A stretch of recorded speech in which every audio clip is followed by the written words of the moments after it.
run a hype machine up here in the Midwest. We believe everything's earned, not given. And when we fall short, we say we fell short. We don't cry a river, whine, and complain. All right? And that's why we're the best. The following is a presentation of Hobson Media. Woohoo! All right, what's up? Not really an opening statement guy, but I will open with this statement. I'm fired up to be here. This is Church Pew Sports, where we connect sports to life and faith. Could you repeat that first part? Take a knee. Absolutely glorious. Lend an ear. I believe it's going to be for the best. Then get ready to laugh, listen, and learn. How about you announce that you're getting better? No matter your team, your favorite sport. Bowling. Bowling's insane. Bowling is crazy time. We cover it all here on Church Pew Sports. And we want to pump you up. Gentlemen, start your engines, brothers. Indeed, it has been a while since we have given the command to start your engines, brothers, and we're glad to have you back with us as it's the end of July, beginning of August, and schedules have been summary, to say the very least. Welcome to Church Pew Sports, where we connect sports to faith and life. Bill Hobson here, along with Pastor Paul Miller, along with David Collins, along with our special guest, baseball insider Scott Holmgren. And Paul, I don't know if summer's halfway through. I need a little more time. It's been flying by, and you guys are doing nothing but going to concerts and ball games and hanging out in fun youth events. And so give us a little summer summary in the life of Paul Miller. Yeah, Bill, it's been a crazy last 2-3 weeks for me. We did the FCA, we did our challenge conference in Kansas City, about 4,000 students and leaders for a week of digging in to the Psalms together and learning about Jesus. And then, of course, the perfect thing to do after I did 25,000 steps a day for 7 straight days and felt my age was to get on a plane and go to Chicago to hang out with some high school buddies and go to see Rush. And I think it was Monday night in the United Center downtown. It was an absolute blast. And we were all sitting around. It was funny. We were all sitting around, me and my 4 friends that I went with, we were all sitting around thinking, wonder if we know anyone that's here. We're all like, nah, nobody we know is here. And then all of a sudden, I found out I was wrong. Like after the fact, I found out that I was wrong because Scott Holmgren was there with your own tribe, bro. And we both enjoyed an amazing show. For anyone over 50 years of age, it doesn't get any better than Rush. You said it. Scott, you concur? Oh, for sure, without a doubt. The privilege was I got to go with my oldest son, and he never seen them before. So kind of father-son thing. We loved it, every minute of it. What a show. David, the summer of David. Let's summarize the Cliff Notes version. Yeah, I mean, watching a lot of sports, hanging out with friends. I went to my nephew Finn's baseball game last night. I've been helping coach him up and just getting involved with family and eating a lot of good food and enjoying the weather. I just got a grill, so I've been dominating the grill. Little cedar plank salmon action going on. I got a burger creation I'm coming up with, so we're in the zone. We're in the pocket. We're in the summer pocket right now. There you go. Finn go 4 for 5, 3 RBIs. No, the other team seemed to be a little bit better than his team last night. But the week before, he did score the game-winning run. So I got good video of that. There you go. He went first all the way around the bases. He was on first. Ball got by a guy. Poor play in the outfield by that 9-year-old. Just, I mean, awful. Like, you've got to approach the ball. You got to break down, bend the knees, whatever. It got by him, and he ended up scoring from first base. Just embarrassing. Okay, so we gotta ask, bro. What kind of fan are you at 9-year-old baseball games? Are you loud? Are you reserved? Are you slow burn until you blow up at the umpires? What are you?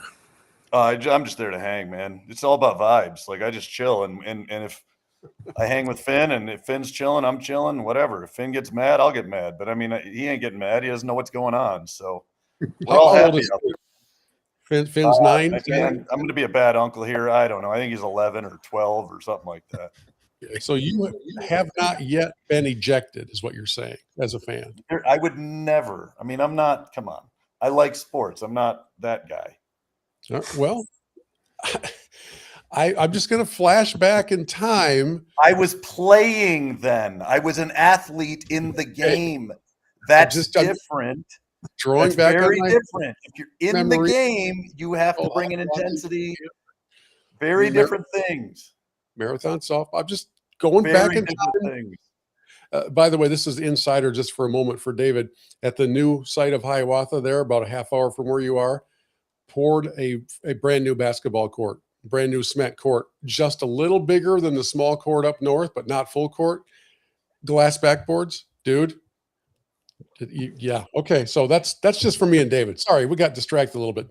So our theme today is this we haven't talked much. Our last episode was like 3 weeks ago, and we did tell everybody it was kind of going to be that way because of what schedules are like. And we may go a little longer here just to kind of make up for some of that. So I hope you'll all stick with us. But our theme is the summer of holy discontent. There's been so much stuff happening in the news, in the sports news, that it gets all bottled up.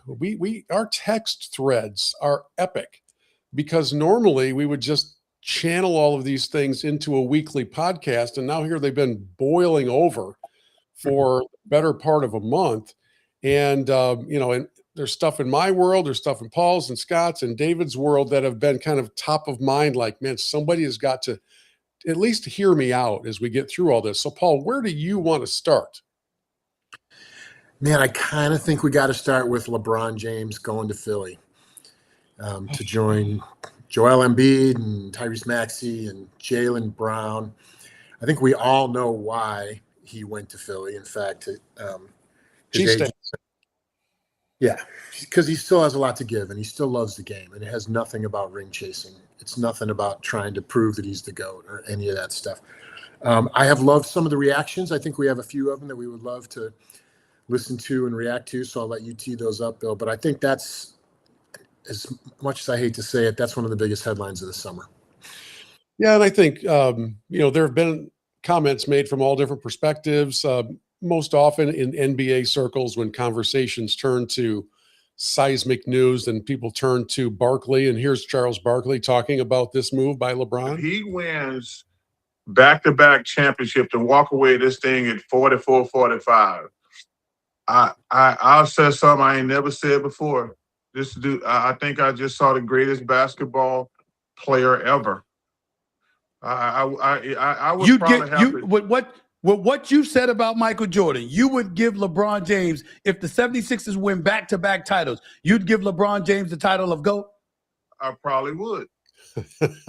And as that soundbite's playing, for those of you who are watching, and by the way, we are live streaming the video as we talk on Facebook and YouTube. But for those of you who eventually maybe go back to watch it, Paul and Scott just started shaking their heads as soon as that talk of GOAT was mentioned. So, Scott, I'll let you take it first. Would you be willing to put the crown on the head of the king if he somehow pulled off a back-to-backer in Philly? No, not even close. We're this is silly talk at this point. Is he still playing basketball, LeBron James? Like, is that still a thing? Like, I number one, I don't follow the NBA because I really don't watch it. I really don't care about it. But still, his relevance in my mind has been ego. And so I hear this headline. I'm like, really? Is he still playing? It doesn't even show up on my radar, and that's ludicrous. That's absolutely ludicrous to think that he would be the GOAT. Paul? Yeah, I agree. I kind of agree because LeBron on the Sixers, he's option number 4 on offense. He's going to be, I don't know, man. He's going to be the point guard. He's going to be the point guard. He's going to have control of the ball almost every possession. And we don't want to talk actual basketball, but I'm just saying that's the reality. Yeah, he's going to be riding coattails. I just don't. I think Philly would have been a contender without him. When they picked up Jaylen Brown, I was like, oh, okay. So I just don't see how he's a major contributor. I think it's a bit of a moot point because I don't really think they're going to get past the Knicks or the Pistons. I don't see it happening, much less beating whoever comes out of the West. But it's a tired thing for me to see him just so brazenly be like, you asked Scott, would he crown him? I don't think any of us have to worry about crowning LeBron because he's got that covered. He's crowned himself over and over. I'm pretty blown away by how good he plays the game in his mid 40s, although the minutes are diminished, but I guess that's part of the deal. I know Barkley says things that he often contradicts himself, like the next day or the next interview. So I don't necessarily put all that much into that. But David, as you think about legacy and overall longevity and championships, are you willing to go along with what Barkley said? Okay, let's just have the conversation on what you value and what matters. Does getting to the finals matter? You got to answer that. Yeah. Okay. Sure. So if you add getting to the finals as mattering, so Jordan went to 6 finals and won 6. Yes, Bron hasn't won 6 titles, but he's been to like 3 times as many finals. He's won that many more conference championships. On top of that, you're seeing excellence into his 40s, the likes. I mean, this is the first era. We saw it with Brady. We've seen it with Messi and all these other players. LeBron's one of those guys. Every other sport, like we talk about scoring is what matters and all these things. Like, well, who has the most points? LeBron. Well, who has the most, like he's up there with, he has most assists, or he's up there with assist ratio. Like, dislike the man all you would like. I have no problem with you disliking a guy because you just don't like him, because he rubs you the wrong way, whatever. But we're sitting here and we are watching true, unbelievable greatness as it's descending its prime. And again, the prime that's been extended for like a decade longer than anyone else's prime. He's still borderline all-star level player. I know he got in the all-star game, blah, blah, blah. But like, he's a borderline all-star level player at 42 years old. I just think we need to stop and say, like, let's do the math. Rings only, sure, Jordan. But you want to add everything into it. Who's the better player? That's a really interesting discussion. Yeah, LeBron's the king of almost, I guess, is what you're saying.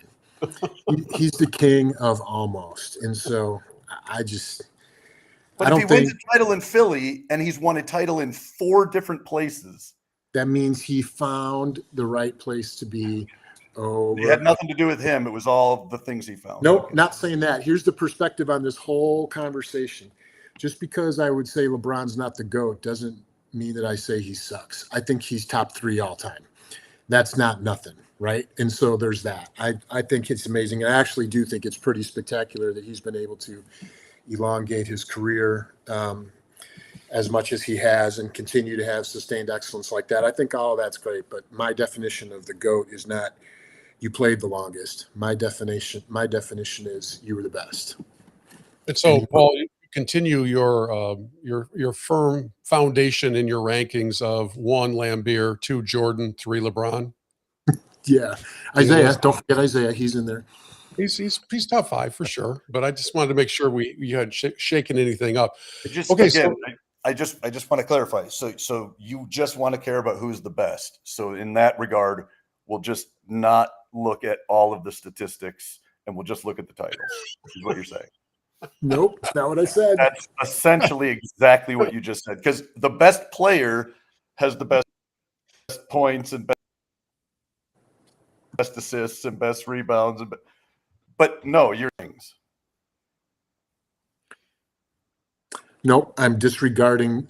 I would hope that he would have the highest totals because he's played so freaking long. I have no problem with that. And I'm saying his longevity, which is impressive, puts him top 3. Takes away. Gotcha. Here's Kobe Bryant to somewhat support what Paul's talking about, which is just jumping around and chasing rings, and what Kobe's thoughts were on something like that. Obviously, he's not commenting on LeBron. If you're doing something that's so easy, man, you might want to reconsider what you. I'm not gonna go anywhere. Like, this is home to me. We work through this stuff together. And like, as a leader, you gotta be able to take the good with the bad, man. You can't just, because the ship's sinking, all of a sudden I'm gonna jump off and swim to another ship like that. You don't do that, right? You can win championships in front of everybody, then you could miss the playoffs in front of everybody. You gotta be able to take both sides of it. So Kobe, with the perspective that you take the good with the bad and you deal with it as it comes, and kind of like that too. But Kobe lived it, so it's he's got the evidence to back it up. Let's go to our next one. This summer of holy discontent brings us to college football. Anybody? College football? The SEC and its commissioner, Mr. Sankey, have gone before the microphones. Some would say that there's no more dangerous place to stand than between Greg Sankey and a camera. And he has been issuing declaratives and making excuses and talking about how easy the Big Ten conference is, and just kind of declaring the superiority of the SEC. That's why I started the podcast with this soundbite from Curt Cignetti, the Indiana coach. Here it is again. I mean, we don't run a hype machine up here in the Midwest. We believe everything's earned, not given. And when we fall short, we say we fell short. We don't cry a river, whine, and complain. All right? And that's why we're the best. And that's why we're the best. He's referring, of course, to his team, but he also was defending the Big Ten, as the Big Ten commissioner also did, and made some pretty declarative statements of we're not taking a back seat to anybody. So Paul, we're even dealing with this concept of like secession. I mean, of all the conferences that would lead that, it would be the SEC. So you can't spell secession without SEC. That's right.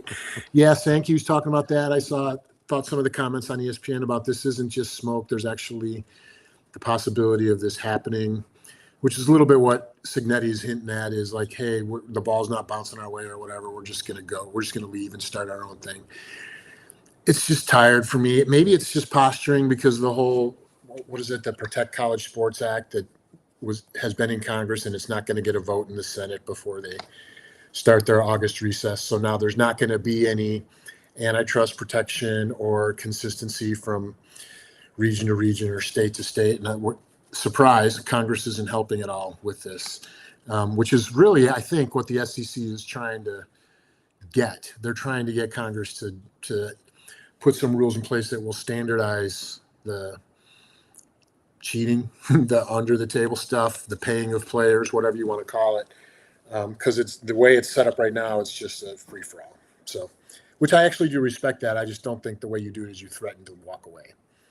Well, okay. So on this podcast, and if I had time to do it, I could have, I guess, gone back and done an exhaustive search. It might have been back in our first season when I said at some point we're going to see the SEC and the Big Ten just break away from this mess and do their own thing. So is what Sankey is saying different than that prediction? Because I don't know. And Scott, you're welcome to jump in on this. It sounds like at least the beginning stages, you go crawl, walk, run. It sounds like that conversation is in crawl stage at the very least. And I don't know if leaving the NCAA is as bad a thing as the headlines made it look to be. I don't know. Scott, what's your perspective on that? Yeah, again, I'm not the strongest college football fan, but having lived in SEC land for 17 years, I have to appreciate the passion that its fan base has teams for their conference, rivaled only by the passion of fans in the Big Ten, to be quite honest. So what you said earlier, and I was aware of that early on, saying, hey, at one of these days, these two conferences are just going to part and create the battle clash of the Titans, basically. I don't think that's such a bad thing. I mean, it really is the best. The teams that consistently win. And it's kind of like, well, let them all play one another. And, I've had my own thoughts on restructuring college football to like conferences with relegation, and let's let the best teams be just playing the best teams or not. So it doesn't bother me in terms of where that goes with it, but in terms of the current politics or the way they're trying to manage that, I don't know if I have enough information to comment on all that. But man, people in the SEC love college football. They live it, they love it, they breathe it. Yeah. Yeah, they're a little bit crazy, to say the very least. David, do you think it's all smoke and mirrors? You think they're bluffing? I mean, the weird thing is, I don't understand. If anyone has any issues with the NCAA, I don't know why you don't just immediately appeal, because they've never won when someone appeals. So I don't even know. It's so weird. There was a Tennessee linebacker, I think, that just got suspended 2 games for taking a flight that his agent bought the tickets for. Like, that's still happening? Like what is? I thought that was like, I thought that ship had, or that flight had flown. Like I didn't know, like, what. So it's all so weird to me, like all these lawsuits and everything going on with the Big Ten and the SEC. I think eventually they'll break away. There's no reason for these people to keep giving deference to an organization that has done legitimately nothing in recent memory that is substantially helped any of the schools in any way. All it's done is caused issues. So, I mean, I think it will happen. Issue is going to be, there's a lot of schools that still need to be divvied up, the Miamis of the world, the Notre Dames of the world. So yeah, we'll see what happens. It's fun times. Everybody's favorite commentator, Paul Feinbaum, weighed in on some of the SEC's inferiority complex issues. The SEC has lost this verbal battle just like they lost the battle on the football field. I don't need to regurgitate the stats. You laid them out. He laid them out. But he did it so effectively, so succinctly, and with such force because he has the goods, he has the receipts to back it up. And as someone who, as you well know, and some of the audience can attest to, I have waved this flag for the SEC for a long time. You have to put that flag down at some point and just let the field do the talking, because all of the back and forth, whether it's the commissioner, whether it's Nick Saban last week saying the SEC is still the best, just makes the SEC look ridiculous. And it shouldn't look ridiculous. It's a great football conference, but it hasn't won the title. Everyone knows the stats. So for my friends in the SEC, just shut up already, get to September, play football, and see if you can change the narrative. But if you're not going to, Kurt Signetti or someone else is going to keep stuffing the SEC in the locker. Now, realizing that within the next 48 hours, Feinbaum will come out and say the exact opposite. That was a pretty powerful statement. And Paul, I think it's kind of tying into not just the Signetti thing, but he was referring to the Big Ten commissioner, Tony Petitti, at Big Ten Conference Media Day in Chicago, coming out and saying some very declarative things about the strength of the Big Ten Conference. So my question for you is this the new rivalry? Instead of the rivalry being team versus team, is it really conference versus conference? And are these two rivals the ones most likely to break out on their own? Well, yeah, I don't think it's truly conference versus conference is actually the rivalry until some of my colleagues on this podcast root for Ohio State against Texas in week 2 of the season, which I don't think is ever going to happen.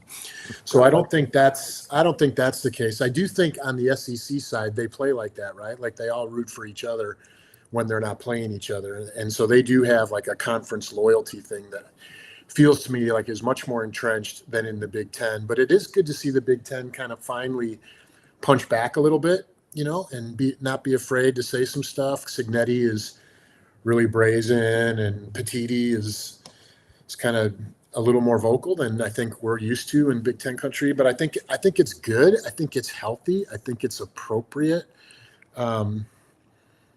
So I actually think all in all, it's good for college football. Like I went back and looked to see how many times are the SEC and Big Ten going to play each other in the regular season this year. And there's a handful of games. And so I'm going to be, who is it that Michigan plays? I can't remember. They're going to play Oklahoma.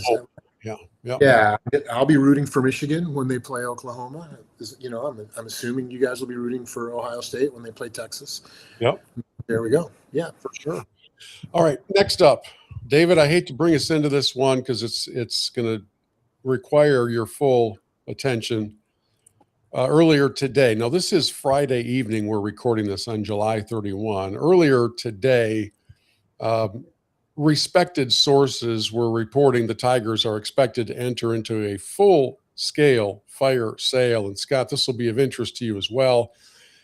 Everybody has been expecting Tarik Skubal to be traded somewhere, but other names added to it today: Casey Mize, Gleyber Torres, Kenley Jansen, who was the closer they brought in for $1 billion and has been less than fantastic. So in our summer of holy discontent, where does a Tigers fire sale fire up Tiger fan David Collins? Yeah, you're going to have to forgive me, and I apologize for anybody watching this. If it seems like I'm distracted, it's a rolling stream of texts about the MLB trade deadline. The price tag on pitching superstar Tarik Skubal described as enormous by multiple interested execs. About 70 hours to go, so there's still time. That one just came out. It's just all my friends were just blowing up like everything about the trade deadline. Look, the reality is I don't believe. Again, no one's talking about this Skubal contract in terms of the work stoppage, but there is a work stoppage coming, and so that's changing all the math on all of this. So do I think the Tigers would have been able to keep him anyways? No. Do I think that this is a reason why he didn't sign an extension? Absolutely. They want to see where the money lies. He's got a very smart agent, as much as I dislike him, and Scott Boras, who knows how to put him in the best position. I think he was always going to wind up with a big market team, the Dodgers most likely. That's the betting favorite.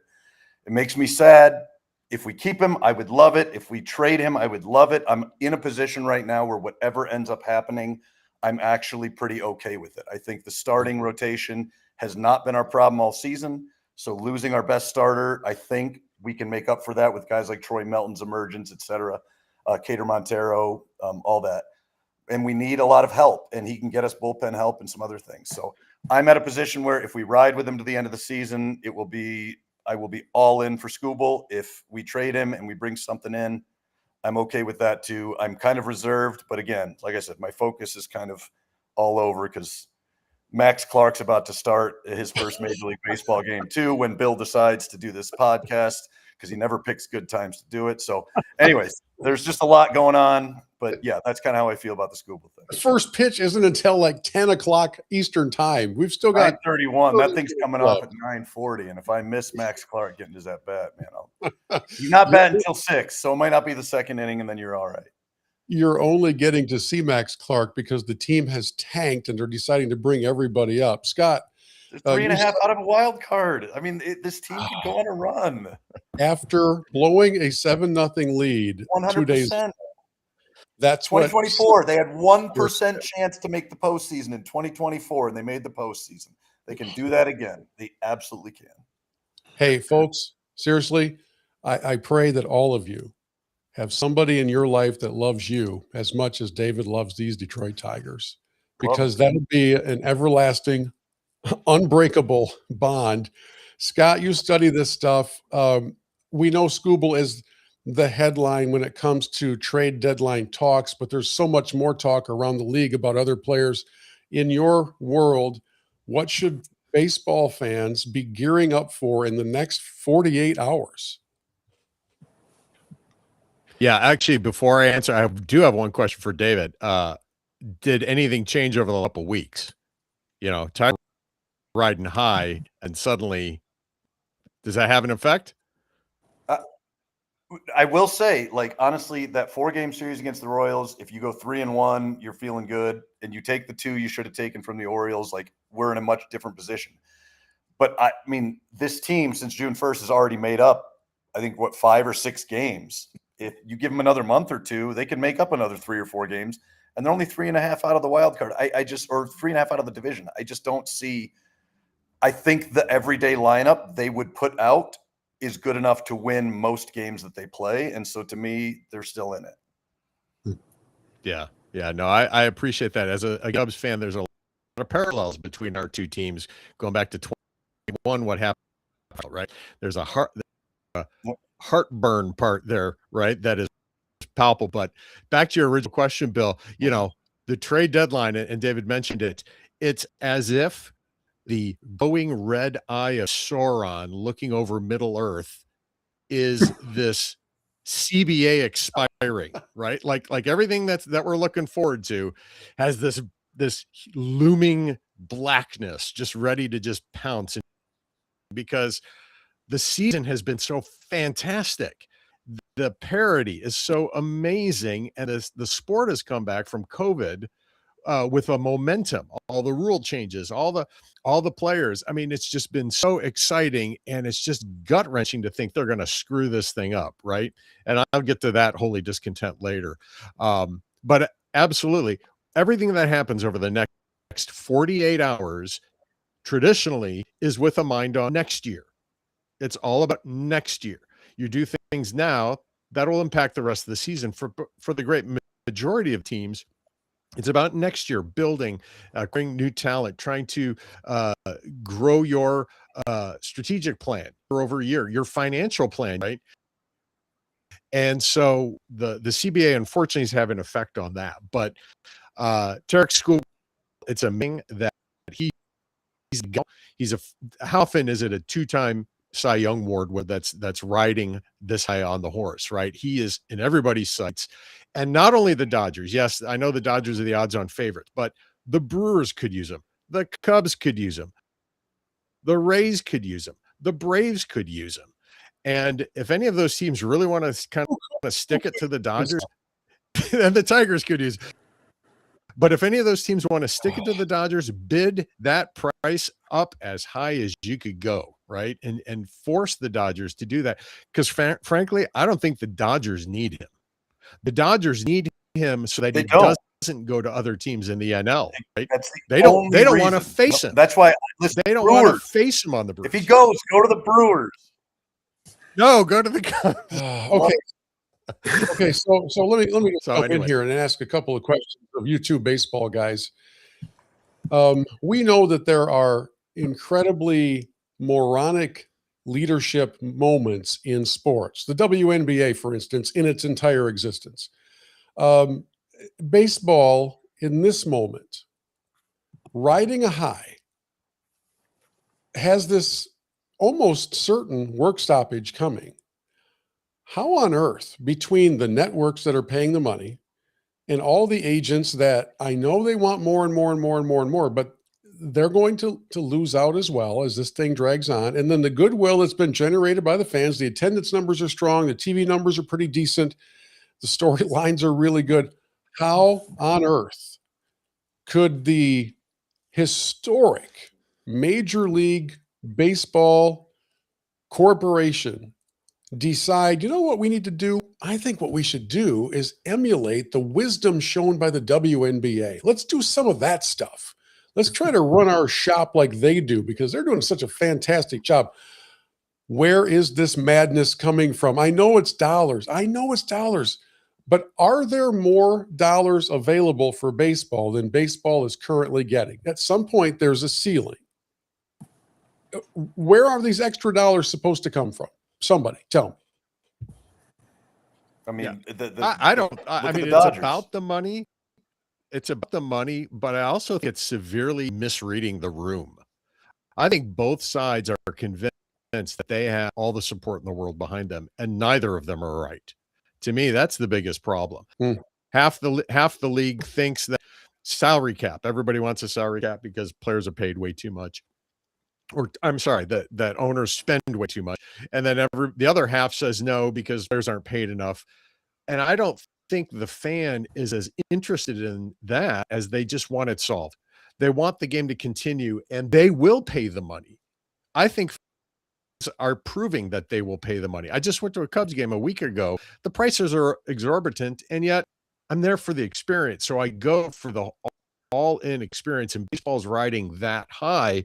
I think the money's an experience in increased revenue from streaming services. Like I would pay extra if I was on a plan to be able to get games without blackouts. So I think there's a lot more there that's available to them. Paul, you just kind of entered into the world of watching some baseball. So I'm assuming you've enjoyed it because you've continued to do it. Yeah. If this league goes away and shuts down as soon as the last pitch of the World Series is thrown, are you back out? I mean, you're going to give them a grace period and say, oh, I'll give you 3 months and I'll jump back in? Or are you just fed up and done? No, what would happen for a guy like me is I'm enjoying baseball season this year. I don't know what I don't know what is going to happen. I'm an uninformed young baseball fan, right? But if there's a work stoppage, I'm just going to be back at square one in my fandom when it's over, because it'll be out of sight, out of mind for me, right? And I'll just move on to watching other things. I won't be watching the WNBA. Maybe I'll be watching like the TBT or some of the other things that are going on in the summer. I don't know. But that's what'll happen. It'll just become irrelevant to me. And then when they get it solved and they're back playing, it'll be like, oh, okay, they're back, and I'll have to do it all over again. So, looking ahead to next summer, if baseball is indeed shut down, I'm looking at David becoming the full-time personal coach for his nephew, Finn. Yeah. And also realizing that without World Cup and without really anything else, we are left with nothing but golf and the WNBA. Now, I'm okay with the golf side, but one of the items on my summer of discontent list, actually 2 of my items do revolve around the WNBA. The first one is the owner of the Seattle franchise being suspended after cursing out these 2 fans courtside. We were just sitting there with their signs that said, like, we love Sophie, like, thank you, Sophie, for speaking up. And so we were holding on, just watching the game. Again, we were being super great. We hadn't said anything to anyone else. We were being super respectful. We were just holding our signs and cheering for both teams.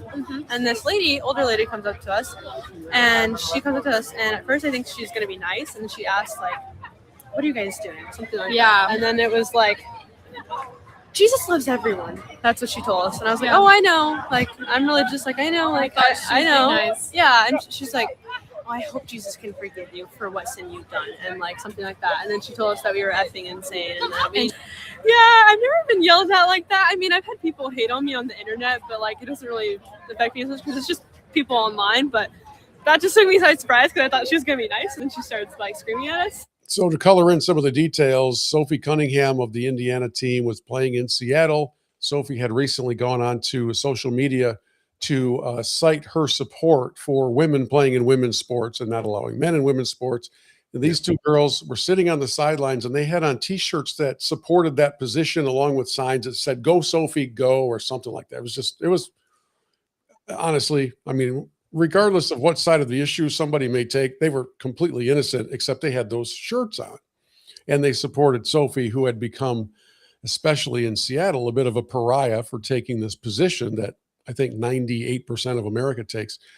And so the co-owner, and I don't have her name in front of me, she came over and started to scream and curse at these girls.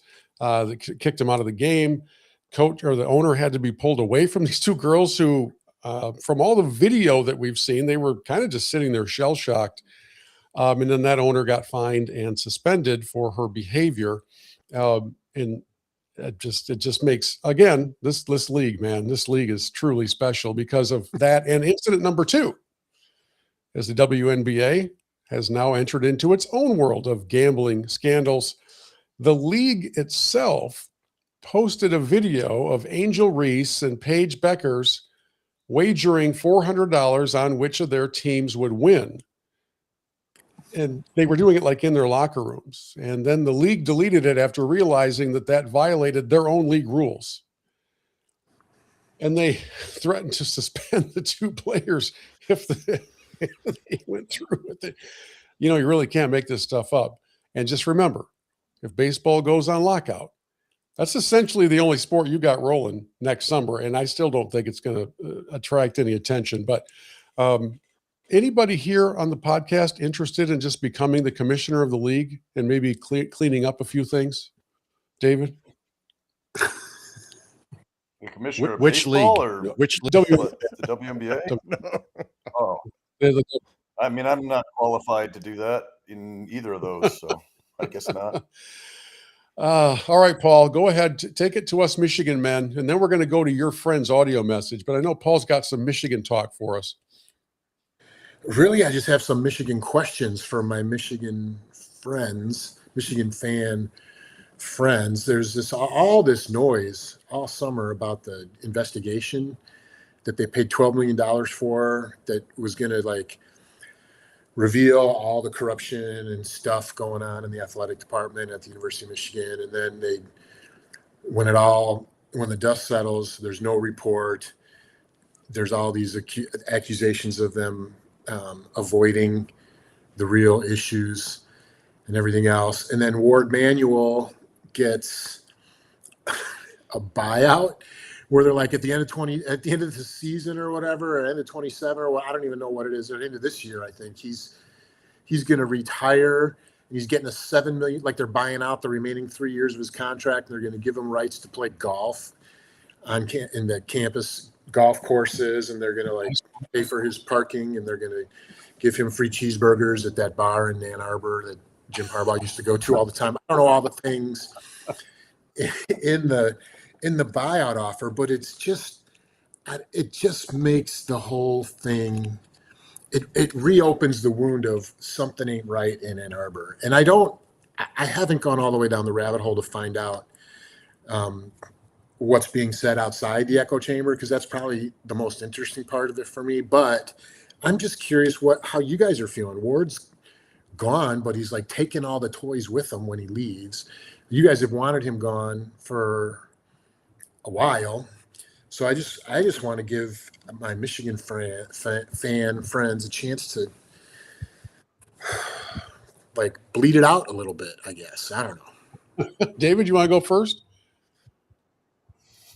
I mean, I don't really know what to say. Like it doesn't affect me necessarily on a day-to-day basis outside of like what happens to the program. And then you look at what the football program seems to be in a good spot, and the basketball program, they kept pretty much everybody other than Kaysen. I mean, things seem to be in a good place. I agree with you. I think the underlying issue behind it was it always felt like there was something weird or dark or dirty behind the scenes. And I feel like a lot of that was the relationship with Ward Manuel and the boosters and the people that were protecting him. And there was something odd with that relationship. I'm telling you, think about an athletic director. You're an athletic director at a Power 5 school, let's say Oregon, in a national championship in football and a national championship in basketball within 3 years. And in both of those national championship winning seasons, the head coach leaves. That says something. Like Michigan is a destination program. The one thing that they're not, like the one reason they wouldn't be is because of themselves, and that's what they've been. They're the place that Harbaugh and these guys want to go, and then they get there and they win and all this, but it's like they have to do it in spite of whatever's hanging off of behind them. It feels like we've done something to kind of root some of that out. So hopefully this is a step in the right direction. But honestly, as long as the football and basketball teams are fun and good and relevant, I'm pretty happy. The golden parachute is a debacle. It's also the cost of doing business at that high level, and the same thing would happen at every program in order to prevent probably some sort of a breach of contract lawsuit or whatever, more of the same. I think the biggest blemish on the whole chapter of Ward is this $12 million investigation. And then the regents have a meeting off-site up in northern Michigan, and they do it in such a way that the meeting is not recorded. There's no, I don't know if there are minutes of it, but there's no recording of it. And they didn't allow for the publication or even the writing up of the $12 million report. All that came out of it was a summary finding of like 1 page or 2 pages that had some of the highlights in some of the most ambiguous terms one could ever think. I mean, it was very broad as to not name any particular anybody or do anything. And so, I mean, maybe 12 million isn't as much as it used to be. It seems to me like a fairly sizable price tag. And I think the Board of Regents blew it. I really do. If they knew they were going to show Ward the door, then they should have shown everybody the reason for the door being opened up. And they didn't do that. And so it raises more questions about all of it. And now everybody's like, well, what were they covering up? What were they afraid of everybody knowing? You know what? Get it out in the open. Yeah. I mean, but the reality is, whether or not they were covering anything up at this point, you've made it look like something's weird or wrong. Like, I have no issue with anyone having a problem with the way they've handled it and all that. Like, I have total issues with it. If I'm removing myself from my Michigan fandom and I'm just looking at the situation as it is, it's extremely whack. And if it was any other school, I'd be on them and making fun of them.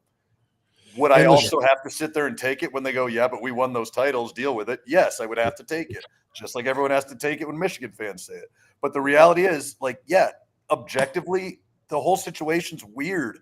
But him being there this long, Ward being there as long as he's been, is weird. Like, there's nothing about the relationship between Ward and like whoever's making the decision to keep him in it. He's driven away the only baseball coach that's taken the team to the World Baseball Classic, like World Series, in decades. He's gotten rid of Hart. Like, all these coaches are like, something weird's going on. And I hope that he's the problem and that we fixed it. But I want John Beeline. Put him in as AD for right now. Even if it's just interim, he's the kind of class act you want in there to, like, just get rid of the stink off of whatever's in that program. Yeah, you guys see the Kyle Whittingham quote from Big Ten Media Days? I think I might have sent it to you, but I can't remember, where he's like, the players are doing what the players are supposed to be doing. It's the adults that have made things weird and awkward. That's well put, and he's absolutely right. And I have an unfounded theory, has no basis in factual reality.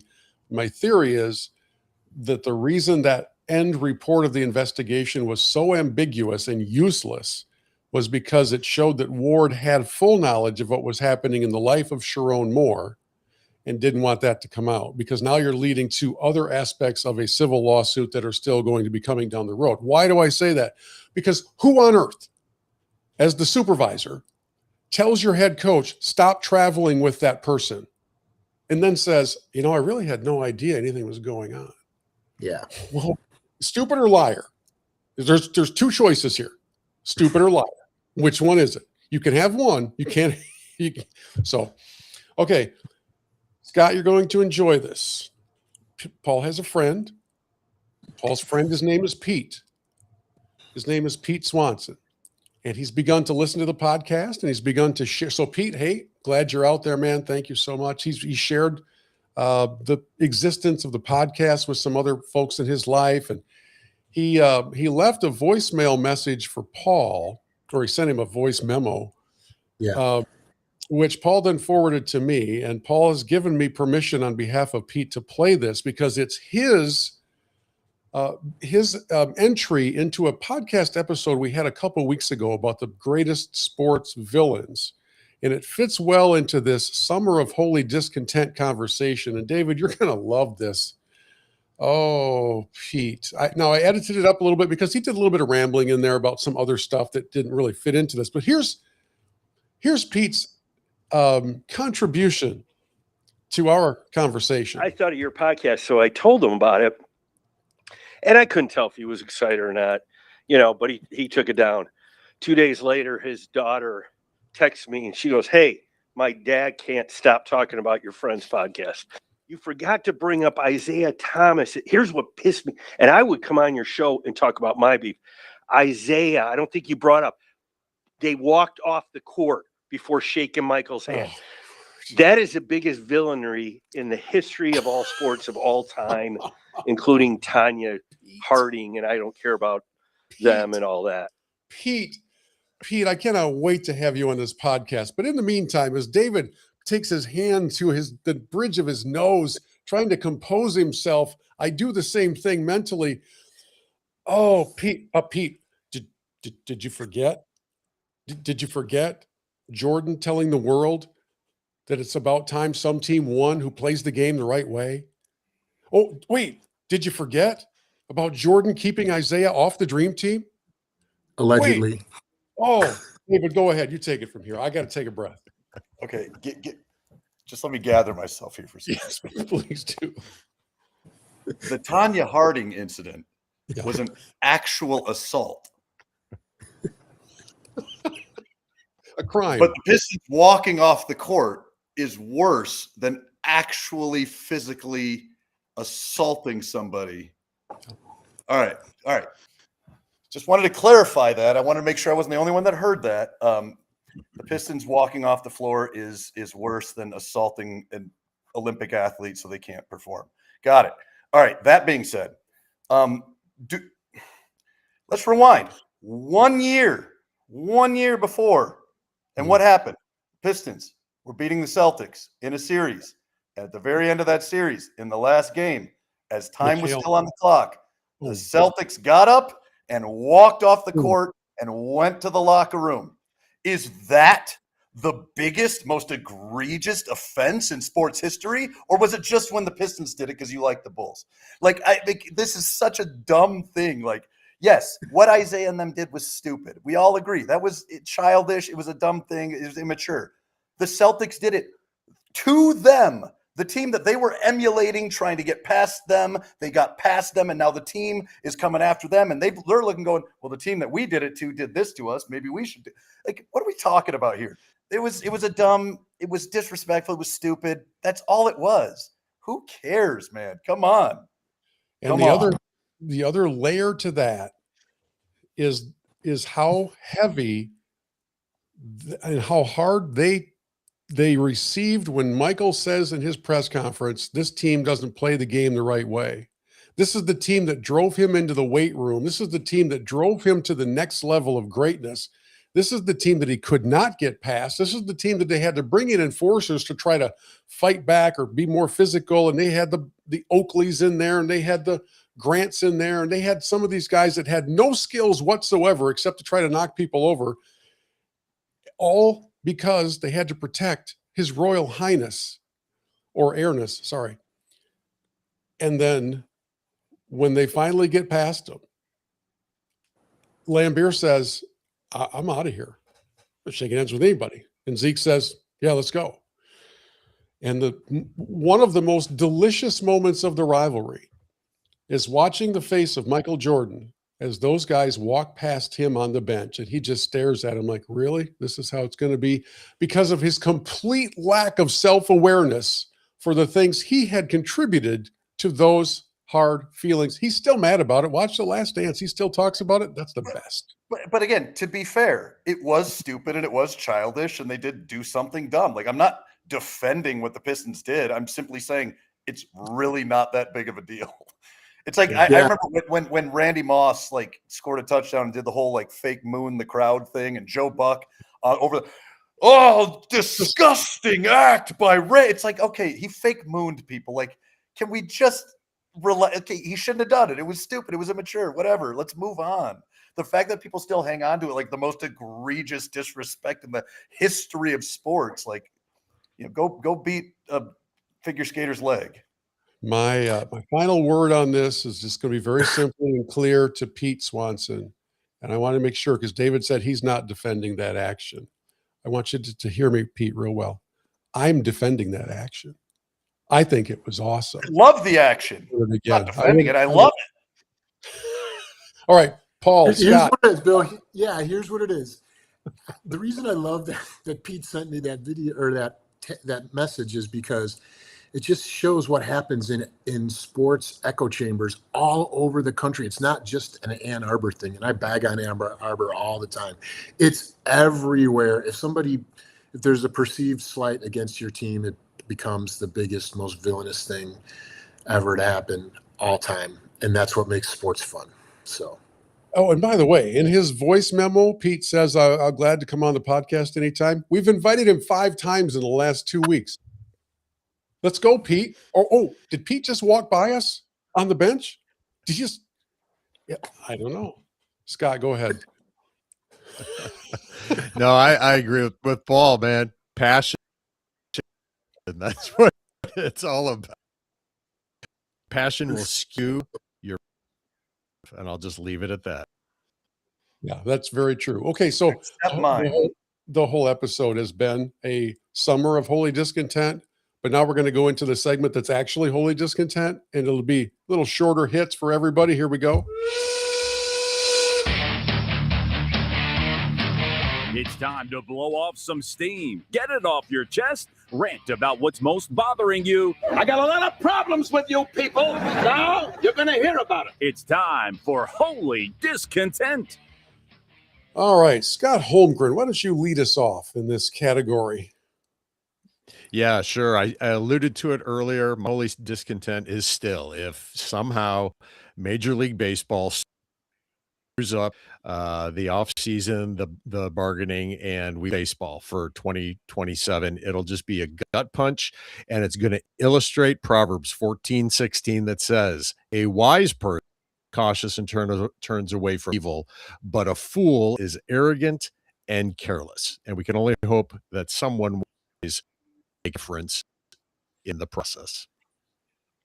There you go. Well said. David Collins. I'll keep it short. My holy discontent is Bill for scheduling this when Max Clark is about to take his first at bat. So I got to focus on the Tigers game. Sorry, Bill. You know what the best part about the lockout will be next year? I can just schedule the podcast for whenever. Whenever you want. I'll be watching the Atlanta Dream. My holy discontent. First is the Canadian wildfires. So just Canada, get your act under control, please. But my other one happened to me yesterday, Thursday.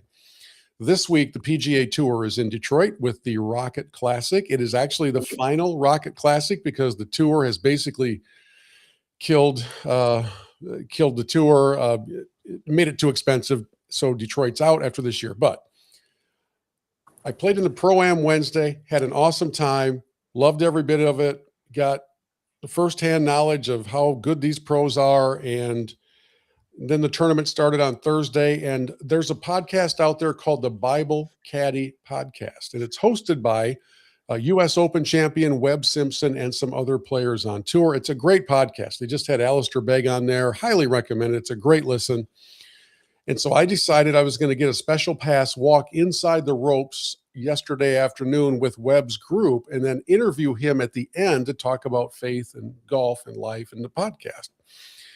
I had been communicating with some of his team about this, and they said that won't be a problem. Just find him after the round. So I walk, 2 hours inside. It was like 90 degrees. I was a sweaty mess. Webb played very poorly, and every time he hit a poor shot, I thought, this is going to make this interview much less likely. And I'm going to be out here wasting my time walking for a couple hours after I'd been out there for like 10 hours already. And long story short, he finishes up with another bogey, and I track him down up there by the scoring area. I'm like, well, I just want 5 minutes to talk about faith and golf. And he way too politely came over and he said, I do want to do that, but I'm just not going to do it right now. I couldn't even get mad at him. But when he walked away, I was like, I just spent 2 hours of my life trying to get this interview, and I did not get it. So we will aim for it another time, and hopefully we'll get their guys on their podcast to join us on this podcast at some point. But that's a mild holy discontent, only because I exerted too much effort and it didn't pay off. Oh, and the Canadian wildfires. Oh, and Pete Swanson. Okay, Paul, your turn. Okay, my holy discontent is with my son, Jake. Who Yes. calls me about a week ago and says, Dad, I got tickets for the Bears-Packers game for us for Christmas. You and me, Soldier Field, on Christmas Day. Ooh. You have to convince Mom that this is okay. 3 guesses how that conversation has been going. And if Jake had really wanted to do something great for me, he would have bought the tickets and convinced my wife that it was okay for he and I to miss Christmas Day with our family. Not how it's playing out. I'll just leave it at that. Well, I have good news for you, Paul.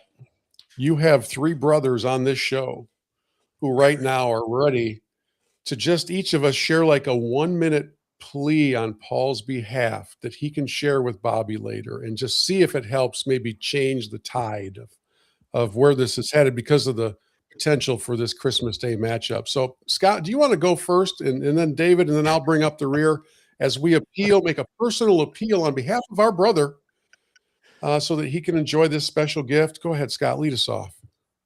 Bobby, Christmas only comes once a year. Paul is such a sincere. Could you possibly and tremendous bonding time between a father and a son, just like the son sent by the mother at Christmas? I mean, how saying that? That was really good. Yeah, David. Yeah, I would recommend that you guys huddle around your TV, turn it on, and put on the Tigers game because Max Clark is at the plate right now. It's a 1-0 count. Hang on. All right, 2-0 count. That was high and outside. That's what I recommend. I think that'll really help you guys around this holiday season. No, I mean, reality is, it's son-father bonding time. Like, I don't see why people do Christmas the day before, a week before. It's Christmas. It's not even actually when Jesus was born. It's just a day we picked. So just pick a day and celebrate. That was perhaps the worst appeal I've ever heard in my entire life. Thank you for that. Thank you for that update, Bobby. Let me just direct my attention right to the camera. These moments that last a lifetime between fathers and sons are special. We've seen them in moments like David has just turned the camera to the Tiger game. David, I was trying to set a mood here. We think of those moments in Christmas Story when Ralphie and his old man were changing the tire together and things went sideways and he ended up with a bar of soap in his mouth. We think of the Griswolds and the family gathering that they had and how that was just such a time of dysfunction. Nobody really wanted to be there. They all wanted instead to be at a ball game. And we think about the snow falling. And one of the last times that the Bears will ever play in Chicago before they become the Hammond Bears. Nobody wants to go to a Christmas Day game in Hammond, Indiana. Nobody. And this is that moment in history. This is Hank Aaron's record-setting home run. This is Usain Bolt breaking the record for the 100. This is all of those things set into one to determine which team will go on to lose to the Lions. And so I would appeal to you as Paul's brother in Christ to have this thought, this consideration. And man, I got to figure out how to get soft piano music underneath all this. I haven't figured that out yet. So there's my appeal, Paul. You're welcome. What did I just see from Max Clark? What did he do? You're muted, so I have no idea what you're telling me right now. David, he walked. It was a 3-2 count. He worked the count. Was down early, and then you got him for all that for a walk. You went mute again. All right, it's time for our That Guy. Right now, this minute, today, this week, I am the man. Let's let David lead off so he can talk about Max Clark drawing a walk. Yeah, that guy is Max Clark. Was just called up to the Detroit Tigers today. It's a weird situation with the Tigers and the Skubal thing, all that. But anyways, he got his first at bat. Just saw it, and he drew a walk on a 3-2 count. I thought it was pretty impressive. So Max Clark is that guy. He's going to join McGonigal as the next generation of Tigers. Starting right now because nobody else is left. Good, I like that. Scott Holmgren, you're that guy. Yeah, I'll have to go with Cubs color commentator Jim DeShays on the network because yesterday he made a Civil War reference during the broadcast. And shout out to my guy Jim DeShays. Oh man, look at you! For those of you who don't know, Scott Holmgren hosts a very popular Civil War podcast. The name of it again is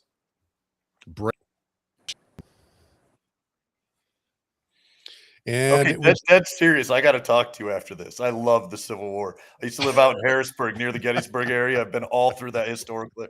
We got to talk. Anyways, move on. Sounds good. Paul, do your that guy before this thing goes further off the rails. Okay, my that guy is also my son Jake, because he called me this afternoon to tell me that he spent 2 hours in a bar in New York City last night talking to Bill Cowher. He said he said he went down and found like this little street corner bar, whatever hotel he's staying at for work or whatever, and he walks in to get a burger, sits down, and this guy comes in and sits down next to him, and they start talking about just football and who knows what. Jake has no idea who he is. So they're talking. Jake says about 20 minutes into the conversation, he figures out this guy's a Pittsburgh Steelers fan. So he says, how often do you get to Steelers games? And so he tells me he's probably an hour plus into the conversation before he figures out that Cowher is somehow connected to the Steelers. And he said that Cowher stopped him at one point and said, hey, just so you know, I'm kind of a big deal. Nice.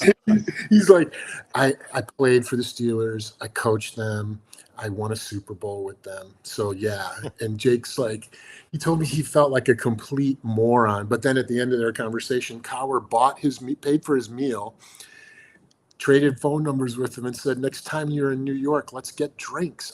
My son, unbelievable how he does this stuff. He's like, yeah, I had no idea who he was, Dad. Even after he told me his name, I didn't have any idea who he was. There you go. And when is Cowher coming on the podcast? I don't know. That's the next question, right? That's pretty good. Yeah. That's really cool. That guy is somebody I do not know. It happened earlier today, like this afternoon. And Paul, you know where I live. So at the corner of, it's called McCarty, and the busiest road in Saginaw called Bay Road, I was at the red light waiting to turn right. I look up, and across the road on the sidewalk is a 40 to 50-ish year old African-American gentleman wearing a cowboy hat, riding a horse down the sidewalk. Now, Paul, you lived in Saginaw. You're not seeing a lot of horseback. Nope. And at first I thought I was seeing things, and I turned and looked at the guy who was at the red light next to me. He was waiting to turn left, and he looked over at me, and we both just shrugged. And that at least indicated that I did see this for real. He's not jogging. He's just out for a slow trot, cowboy hat, tank top, full-size, beautiful-looking horse. And to me, that's that guy, because he had not a care in the world. I don't know how on earth a horse got onto the busiest road in Saginaw, or if he got stopped later. But for some odd reason, it was one of my highlights of the day until the Max Clark interruption just moments ago. So I need more information about our horse guy, but an epic moment, to say the very least. And I couldn't even get to my phone fast enough to capture the picture. And I'm really wishing I could, because this was truly a strange moment in time. And so, guy out there, I know you're probably a Church Pew listener. Congratulations. You're that guy. Homer, I'd like you to remember Matthew 7:26. A foolish man who built his house on sand. And you remember Matthew 21:17. And he left them and went out of the city into Bethany, and he lodged there? Yeah. Think about it. Think about it. Okay, guys, this has been kind of cathartic for me. It's just been a good release of a lot of pent-up sports fandom stuff over the last hour. All I have is a passage of scripture that I want to read, but I want to read it for everybody who is fed up with LeBron James. I want to read it for everyone who's done listening to the SEC whine. I want to read it for Paul Feinbaum. I want to read it for all the Detroit fans who pretend they're okay if Skubal gets traded, but they're really not. I want to read it for WNBA owners. And I want to read it for my friend Pete Swanson for how he's probably going to feel when he hears this podcast episode. It's in Colossians 3. So this is for all of us. We love sports. We get riled up, but we need to remember that Colossians 3:12 through 15 admonishes us to put on then as God's chosen ones, holy and beloved, compassionate hearts, kindness, humility, meekness and patience, bearing with one another, and if one has a complaint against another, forgiving each other. As the Lord has forgiven you, so you also must forgive. And above all these, put on love, which binds everything together in perfect harmony. And let the peace of Christ rule in your hearts, to which indeed you were called in one body, and be thankful. We can get cranked up in the world of sports, but in all seriousness, that passage of scripture probably applies to all kinds of other things that happen to us throughout our day that can get us cranked up, that can get us in a place of discontent, holy or not so holy. So let's just apply that admonition. When we find ourselves getting cranked up, let's just relax and downshift a little bit, and let's forgive each other, and let's put on love. Let's let the peace of Christ rule in our hearts, because that is what we've been called to in one body. There you go. Well said. Well said. And it's been too long since we've had a 3-minute message, so I'm glad you're able to bring that. Scott, thank you for joining us. Been too long since we've had you on here as well, and yes. I know life is crazy and busy, so let's make sure we don't wait so long next time. And once you guys get Skubal in Chicago, we'll have even more to talk about probably next week. David, thank you for taking a break. Crazy 48 hours. I wish I knew he was a Civil War guy before. That guy would have been Joshua Lawrence Chamberlain leading the 20th Maine down Little Round Top. I mean, come on, man. Like that's what that guy would have been. But I got to flex my historical muscle every now and then. Oh my. Well, we're going to leave you two to get a room, and we're going to wrap things up here on Church Pew Sports. Thank you all for joining us. We'll talk to you again next time.